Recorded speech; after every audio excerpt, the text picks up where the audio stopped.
Alright,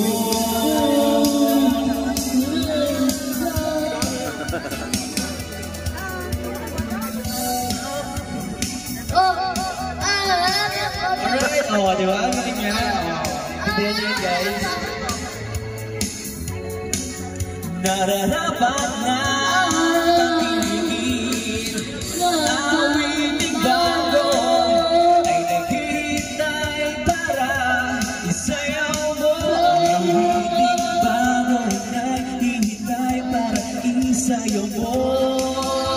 Sumayaw, sumunod ka sa indak ng panahon, sabay ng mga bagong tugtugin ngayon. Sumayaw, sumunod ka sa indak na